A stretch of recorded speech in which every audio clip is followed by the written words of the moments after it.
What is good? Welcome back to the Chill Takes podcast. I'm your host, Darian Harris. As you can see, Darian Chill Takes on all my major platforms. You can give me a follow on Twitter, TikTok, Instagram, those and so forth, man. But let's hop right into this, man. As you can see in this title, this is my Jacksonville Jaguars, New Orleans Saints recap, and also my preview for the rest of the NFL Week 7 matchup. This won't be a long podcast. This will be about 15 to 20 minutes, no more than 25 minutes. So I won't keep you guys too long, but we have to discuss the Jaguars and Saints Thursday night football matchup, man. It was an interesting performance, I would say, objectively speaking, right? If I had to be biased, I will give my take on that as well. But the Jaguars were able to hold off the New Orleans Saints 31-24. They got out to a very strong start. They went up 14-3 at some point during this game. However, their offense stalled out and they let the Saints get back into this matchup. The defense played really well, in my opinion, but anytime you have two turnovers in a game, you're unable to move the ball offensively, it sets up recipes for you to lose your matchup. However, the Jaguars didn't do that because at the end of the day, 16, Trevor Lawrence made some great throws. Also, he had his game-winning drive touchdown that he connected with Christian Kirk for like 50 yards. So, you know, this is an amazing performance when it mattered most, right? Trevor finished 20 for 29, 204 yards, one touchdown. He was also the leading rusher tonight on a bum knee at that. Also, while the offensive line is still banged up with Walker Little being out. And I think they also had another key starter out. But Walker Little's out offensively, and Zay Jones is also out as well. Christian Kirk has 6 receptions for 90 yards, one touchdown. Travis Etienne had a big night fantasy football-wise, and also, just overall performance-wise as well. Yeah, 14 carries for 53 yards, 2 touchdowns, and also 3 receptions for 36 yards. Evan Ingram, I think he gave you about like 53 yards receiving, I want to say. However, it's still unfortunate that they're unable to get not Christian Kirk, but Calvin really involved offensively at a consistent rate. He finished with 1 reception for 5 yards. I think he was targeted about 3 times overall, but I'm not sure if he was banged up and it was hidden on the report, but he did not have a good night whatsoever, man. That's a bit puzzling, and I'll talk about that a little bit in this podcast later. As for the New Orleans Saints, I mean, Derek Carr in that offense was pretty hard to watch throughout the first 3 quarters. Really, yeah, first 3 quarters. I mean, they got going in that fourth quarter because they desperately needed points, and the Jaguars started playing a bit more of cushion coverage when they shouldn't have, I guess, but when it mattered most, they got key stops, right? But Derek Carr finished 33 for 55, 301 yards, 1 touchdown, 1 interception. Alvin Kamara, man, I think he might need to be traded away, not because he's bad, it's because he's that damn good. And I think a team out there would desperately love to have an Alvin Kamara, man. He had an overall just a great performance, man. I think he had like 62 yards rushing, 91 yards receiving. He was the leading rusher and receiver tonight. I mean, Chris Olave was okay. Michael Thomas had a touchdown. Taysom Hill has some spark plug moments.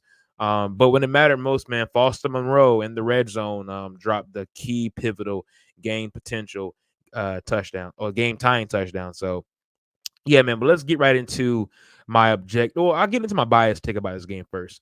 I think the Jaguars are, in my opinion, 5-2, and I think they're a good 5-2. It's not a bad 5-2 in my opinion whatsoever. I mean, they've had some great wins against the Buffalo Bills in London. They beat the Colts twice. They won a game on the road in a short week while their team is damn near missing some very key starters offensively and defensively. They went on the road into a tough environment and beat the New Orleans Saints. And of course, they beat the Atlanta Falcons in London as well. I mean, what more can you ask for, man? I mean, they're 5-2. When at some point during this year, after losing to the Chiefs, a lot of fans did not have us winning these next 3 games, and if they did, they had us going 1-2 in his next slate, and more than likely beating the Falcons and losing to the Bills. Oh my bad, not 1-3 in these following 4 games that we won. Probably beating the Colts, beating the Falcons, and losing to the Buffalo Bills and the Saints. So 2-2 in this 4-game streak. However, they're on a 4-game winning streak, man. I don't know how much you can ask for. They're 5-2 for the first time since 2007. I was 10 years old in 2007. A lot of people were a lot younger, man. This Jaguars team has come a long way. Well, this franchise has come a long way. I think people need to understand that they're, finally learning how to win. This time last year, they were 2-5, and they were losing close games, right? They lost a close game to the Giants. They lost a close game to the Philadelphia Eagles. They lost a close game to the Colts on the road. I mean, they lost a close game in London to Denver. So I think this team is better than what they were last year. And people are saying, well, the offense was looking unstoppable in the second half of the season. Well, we haven't got to the second half of the season yet. So we don't know what this offense has at stake. But as of right now, this team is 5-2. They're currently sitting comfortably at number one in the NFC South. And also, they're probably a top three team right now, in my opinion, in the AFC behind the Chiefs and the Miami Dolphins. So I can't complain, and that might be objectively speaking as well. I mean, I can't complain. I mean, this is they're 5-2. They have a mini bye week coming up. They're about to get healthy. They have the Steelers, and they have the actual bye week before they face the 49ers back at home. So I can't complain, man. I really can't. It's really hard. I mean, I understand offensively, and I'll get into my objective take about it. Offensively, excuse me, they might be a bit underwhelming, and I understand that. But for me personally, I didn't even really give my take on here, but I did it one on TikTok. I never thought this receiving core was top 10 in the NFL, right? Even with Calvin really being adding on, and I didn't think this team was geared for a Super Bowl run, right? I said they'll get back to the divisional round, and then next year when they add in more pieces via free agency or trade or just development overall, they'll be in contention for a championship. This year, I mean, they're coming off a 9-8 record, bro. You know what I mean? Like, I think fans, not even fans, maybe just a broader NFL perspective, they should have had lower expectations on this team a bit. And that's why I'm okay. Like, okay, well, we're 5-2. I had this team winning 11 to 12 games. That's still in, possibility. I'm not mad at it whatsoever, man. Travis Etienne is having a breakout year, in my opinion. Andre Sisco's playing amazing football, in my opinion, as well. Darius Williams is playing amazing football. Trevor Lawrence might not have that MVP type year, but it's not because he's been bad. It's just because the offense isn't what we thought it was going to be in the offseason. I tried to tell people to pump your expectations because, bringing in a receiver like Calvin Ridley who has missed time, was not going to be an easy transition, right? I mean, and they've been trying to get him involved. Today, it seemed as if they didn't get him involved at all, right? They rather give Jamal Agnew touches over Calvin Ridley. And I think that would change going forward. And he might not have been the healthiest in this game either, but who knows? But overall, man, I think Doug Peterson and Press Taylor need to look themselves in the mirror and say, hey, how can we get this offense better? How can it become more consistent? Because they have the run game figured out, in my opinion. Trevor Lawrence has been good in the short and intermediate game, but how can we take advantage of the down the field throws? Because that's what Trevor Lawrence at the end of the day is, man. He's a big time quarterback with a big time arm, and I think he can make all those big time throws. But as of right now, it's a bit underwhelming, but this defense has been carrying, and that's what I love to see, man, because at the same time, I'm looking at a lot of other offenses out there in the NFL, and outside of the Dolphins, maybe the 49ers, everybody is struggling. The Chiefs are struggling. I understand they're the reigning Super Bowl champions, but they're struggling. The Philadelphia Eagles are struggling. I mean, the Buffalo Bills are struggling in some games, right? They only put up like 14 points or 17 points versus the New York Giants in week 6. So all of these high octane offense that we've hyped up in the offseason are struggling. Even the Cincinnati Bengals are struggling. Seattle Seahawks are struggling. So there's a lot of offensive struggles out there right now. And I'm not mad that my defense is picking up their end of the stick because I'm sure by the time week 10, week 11, week 12 rolls around and goes to the playoffs, the offense will definitely be more gelled together and ready for possibly an AFC championship run. But overall, man, I can't get mad. They're 5-2. They won a tough game on the road while being banged up, while Trevor Lawrence didn't get any significant snaps during the practice this week and also was on a bum knee. I can't get mad at the game whatsoever tonight, man. If they would have lost, I would have been frustrated. I would have been infuriated. I would have been just all out of whack. But they didn't. They found a way to win. And like I said, this time last year, they weren't able to do that before that second half of the season kicked in. And Doug Peterson spoke about it in his press conference and also in the locker room when they had the Amazon Prime, cameras in there, man. He was saying, hey, man, you see how this feels? When you're finding ways to win, it becomes a lot more funner. It becomes a lot more easier, right? Well, not really easier, but you start digging in more, right? You try to be more on your P's and Q's. Like, what small play can I make to affect the outcome of this matchup? Because, like I said, the Jaguars had 2 turnovers and they still found a way to win. As for the New Orleans Saints, um, in the offseason, we talked about how this Saints team could possibly be the best team in the NFC South and also one of the best teams in the NFC in general, right? But so far this season, they have definitely been short of expectations. They're currently sitting at 3-4. Their offense has been putrid. Red zone offense is one of the worst in the leagues. I'm pretty sure they're tied for 20th or 29th. Very pitiful, right? Derek Carr has been pitiful. I know he's been injured at times, but still overall pitiful. Alvin Kamara did miss significant time, but as you can see, he is definitely their bread and butter offensively because he had an overall great performance tonight.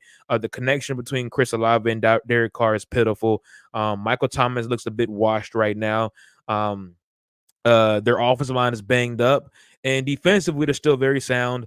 But as of right now, the OC, whoever the offensive coordinator is out there right now in New Orleans, is not doing that team any favors, man. I'm not sure if it's Carr, I'm not sure if it's the play calling, but overall, man, they're having a very tough time at scoring points in the NFL. And like I said, your defense is good, but it could only keep you in games for so much time, right? Yes, it kept them in the game tonight because the Jaguars offense, isn't that good right now either. But in key moments, the Jaguars offense stepped up and the New Orleans Saints didn't. Like I said, they had 2 turnovers, only had 3 points out of it. That's bad. And also one of those turnovers were inside their own 20-yard line and they still couldn't score. It took them 17 or 18 plays to score their first touchdown of the game. That took a 4th down call at the 1-yard line, a wildcat formation with Taysom Hill being the quarterback and a D tackle being the fullback to lead the way for a touchdown. I mean, that offense is bad overall, man. And I really do believe the New Orleans Saints should be looking at a rebuild this offseason, man, and go ahead and have a fire sale on some of the players out there. They probably won't because they're still in the contention to compete in the NFC South, right? I think the number 1 team out there right now has to be the Buccaneers. They're currently 4-2, I think, or 3-2, I think. Regardless of the fact, though, it's definitely a 3-team race with the Buccaneers, Falcons, and the New Orleans Saints. And I think the Saints are already like a game or 2 behind the Buccaneers because they lost and they face the Falcons here pretty soon. So, as Saints fans, you definitely should be frustrated. You should be irate. You should be angry because this team is too damn talented to be 3-4 currently in the NFL. I'm not saying they should have beat the Jaguars. Maybe they should have, but they definitely should have won their games early this year, such as against the Green Bay Packers, against the Buccaneers at home, so on and so forth, man. So, yeah, it's definitely been hard to watch, but maybe they can turn it around. But Dennis Allen and that front office is definitely on the time clock right now. All right, man, let's move forward, man. Like I said, great win for the Jaguars. They moved to 5-2, and they sit in clear position in first place of the AFC South, man. But anyways, week 7 previews. I have my schedule pulled up right now. I will give my quick picks on some of these games, on my pick'ems, and then I will highlight 3 matchups that I'm looking forward to and actually talking about. So let's begin with the first one. All right, we get off things started at a 1 p.m. slate on Sunday. Lions and Ravens. The Lions into this game 5-1, arguably one of the best teams in the NFL currently, and the Ravens into this game, I want to say 4-2, right? One of the best teams in the AFC. It's a home game in Baltimore. The Lions travel on the road. This is going to be a very, very tough matchup for both teams, in my opinion. I think the offense wins the games for either team Sunday, right? I think I will lean more towards the Lions because they have a very strong, high octane offense right now, top 5 in the NFL, if I'm not mistaken, where Jared Goff playing like a top 10 quarterback in the NFL right now, right? David Montgomery's become a touchdown machine like how Jamal Williams was last year for this team. Jahmyr Gibbs will get touches as the season gets ongoing. Amon-Ra St. Brown is arguably a top 10 receiver in the NFL right now. Sam Laporta is playing like one of the best tight ends in the league right now, not just rookie tight ends, but overall tight ends. And their offensive line is a very underrated but very talented, one of the best in the NFL. And their defense, even though they're banged up in some key areas, they're a top 10 defense as well. So, this Lions team is for real. I think they had their statement game against the Chiefs. They won that matchup. They also had some big games against the Packers, the Buccaneers, all on the road. And I think they have another statement win this Sunday against the Ravens. And not saying the Ravens are a bad team. I just think that they have some offensive struggles right now. They're still struggling to put up points on the board. I think OBJ has yet to have a touchdown so far this season. His numbers and yards look terrible. He's looking like a huge miss in the free agency signing. The run game is up and down right now, right? I mean, of course, J.K. Dobbins is out. They've been, issuing like Gus Edwards and Justice Hill. And I'm pretty sure they have somebody else out there that's from the practice squad on that lineup. Lamar Jackson's doing all he can. Zay Flowers is looking very promising. Mark Andrews is still arguably one of the best tight ends in football right now. And their defense has been solid outside of their secondary being banged up in some key areas as well. But I just felt as if this Lions team is too damn serious. It's too damn strong right now. And don't get me wrong, I know Roquan Smith and that defense can have some key stops here and there. But overall, when it comes to trusting more offensively, I'm definitely leaning towards the Lions offense over the Ravens offense. So I have them winning this matchup on the road. I don't know the score, but I definitely believe the Lions pull this week. I'll be pull this game out in Baltimore this Sunday. All right, moving on to the rest of the 1 p.m. games real quick. I have the Raiders beating the Bears. Neither starting quarterback will be suiting up this week. Jimmy Garoppolo is out, and also Justin Fields is out. But the Bears' defense is terrible. Um, I don't know who their quarterback is either, right? It's some guy named like I don't even know. I don't even know who he is, man, but he's trash. He cost them the game against Minnesota with the game on the line. And then you have the Raiders possibly start. Who the Raiders start? I can't talk. Wow, I'll have to edit that out. Who do the Raiders even have starting this Sunday? I think they're gonna have their rookie come in who played last time. Let's see. Oh, Brian Hoare is gonna get the start more than likely. I thought they're gonna play the rookie. I forgot his name, number 4 out of Purdue. But yeah, give me the Raiders on the road, man. The Bears are terrible. Browns and Colts. Give me the Browns. The Colts look terrible against the Jaguars. Gardner Minshew, the turnover machine as of right now, and the Browns defense is legit, arguably one of the best, if not the best in football. Give me the Bills over the Patriots.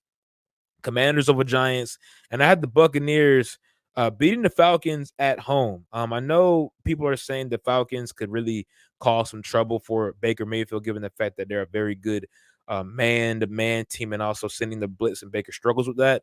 But I think the Buccaneers, they found a way to get this job done. Moving on to the 4 p.m. games, I'll start off with the key matchup I'm looking at as the Steelers facing off against the Rams. This is going to be a big-time game for both teams, right? Most importantly, the Rams. I think the Rams are pretty much exceeding expectations right now. They currently sit at 3-3. They're at a wild card spot in the NFC right now, which is big, given the fact that the Seahawks are, I want to say, 3-3 as well. Or yeah, I think they're 3-3 as well, or 4-2. Either or, but it's big time for them, right? And of course, the San Francisco 49ers sit at the top of the division with the 5-1 at 5-1. So the Rams are looking like a very good team right now, man. So surprisingly, Sean McVay is definitely having this team go. Matthew Stafford is playing good football once again. Cooper Kupp got back in the lineup this past Sunday, and he looked very well. Puka Nacua is playing phenomenal football as a rookie receiver. Defensively, Byron Young, man, he's definitely stepped up as a rookie, as their leading pass rusher. Aaron Donald's still making some solid noise as well on that front seven. And I think Sean McVay is always tough to beat at home, right? Because he even had the Niners on the ropes a bit this year, earlier in their I want to say like week 2 or week 3 matchup. So, and the Steelers coming to this matchup, pretty much offensive lacklustering as well, very underwhelming on the side of the football. Kenny Pickett had a big time performance against a big time play against the Ravens a few weeks back. He had that game winning touchdown to George Pickens. And defensively, man, they're always going to hold it down, especially with Alex Highsmith and TJ Watt being those pass rushers. I'm not sure if Watt's playing though, but I still I still want to lean on the Steelers pulling this game out, man. I don't know why. I think Mike Tomlin loves when games are close, and I think this game's gonna be very close. And I think his defense, Alex Highsmith, most importantly, and Joey Porter Jr. and Minka Fitzpatrick, they'll find a way to make a play when the game is on the line, and Kenny Pickett will have one of those game-winning touchdown drives or go-ahead field goal drives, man. So give me the Steelers on the road in LA for the 4 p.m. Kickoff.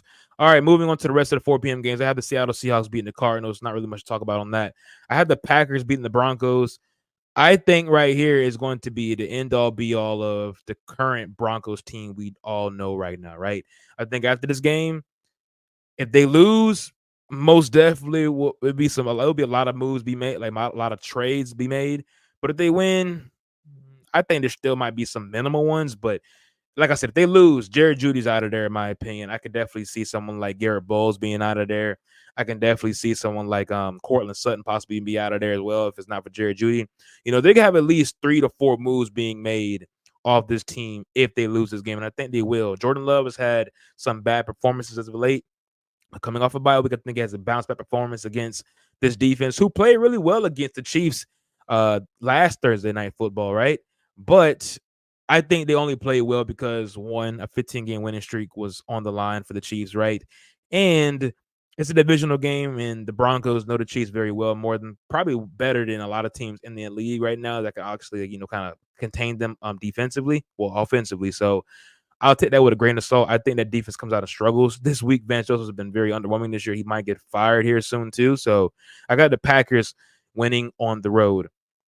Chiefs over Chargers, pretty self-explanatory, man. The Chiefs, they have not won me over offensively yet either, but the Chargers have been one of the most underwhelming and disappointing teams so far this season. That Dallas loss was inexcusable in my opinion. And as for my last key game, I had the Sunday Night Football matchup highlighted, the Dolphins and Eagles. It's in Philly. I can't tell you the last time the Dolphins traveled to Philly or the Philly even matched up with the Dolphins. It's been probably a few years now. But this is going to be a fun game, man. You have two former Alabama Crimson Tide quarterbacks matching up against each other. Tua going up against Jalen Hurts, arguably, no, not even arguably, the best offense in football in the Miami Dolphins going up against one of the better teams in the NFL right now. I know they had that letdown performance against the Jets, but the Jets have a phenomenal defense, man. And I think the Eagles will have enough offensive points to put up against this Dolphins defense that's been struggling mightily this year. I think this could be a very high scoring game. It might be like a 38-35 type of game, maybe in a 45-42 type of game, man. I think both offenses will put up points. I think Jalen Hurts is a bounce back performance in week 7 in comparisons to his week 6 stat line against the Jets. And I think Tua makes some noises as well, man, because this Eagles defense is pretty bad too, right? They were just fortunate to go up against a Zach Wilson-led Jets offense, and they still couldn't get, key stops on the matter most, right? Brees Hall had a lot of yards on the ground, right? Of course, the Dolphins are missing some key starters, most importantly, Devon Achane. But Tyreek Hill's going to be suiting up. Jalen Waddle's going to be suiting up. And you might even see some Chase Claypool action for that offense. So give me the Dolphins on the road, man. I think that offense is too damn strong right now. And I think their defense will make enough stops when the game matters most come end. And also, Monday Night Football, not much to talk about either. I have the Vikings pretty much handling the 49ers pretty easily, right? I mean, like I said, the Niners, I think they're still the best team in football right now. They had a letdown game against the Browns, but you rather it happen now than later come conference championship time or, divisional round matchup. So, I think Brock Purdy bounces back. This Vikings defense is pretty bad. And I think, Brandon Ayuk, George Kittle get busy this Sunday. So give me the Niners. I think they're on the road. So give me the Niners on the road. Already on the road, already at home. Because they were just on the road last week. Let's see. Where they at? Yeah, they're on the road. So, anyways, man, that about do it. Like I said, it was a very good Thursday night football game, man. It might have been a little bit boring at first, but that fourth quarter was definitely filled with excitement. And I'm excited for my Jaguars to be 5-2, man. I really can't complain, man. Like I said, dog. I mean, 5-2 for the first time in 10 years is an amazing thing to see for an organization that's been down in the dumps. So, yeah, man. Until next time, that is a wrap. I thank y'all for tapping in with me. Hopefully, I can have a special guest on the next show. Maybe a preview, a recap of week 7, or a preview of week 8. But man, for Jaguar fans out there, enjoy your Sunday. We don't got to watch football. We ain't got to stress out. We can just place your parlay tickets, your underdog tickets, your prize picks tickets. Chill out, have fun, and enjoy your Sunday or your football Sunday, man. But until next time, that is a wrap. Thank y'all for tapping in, and I will catch y'all the next show.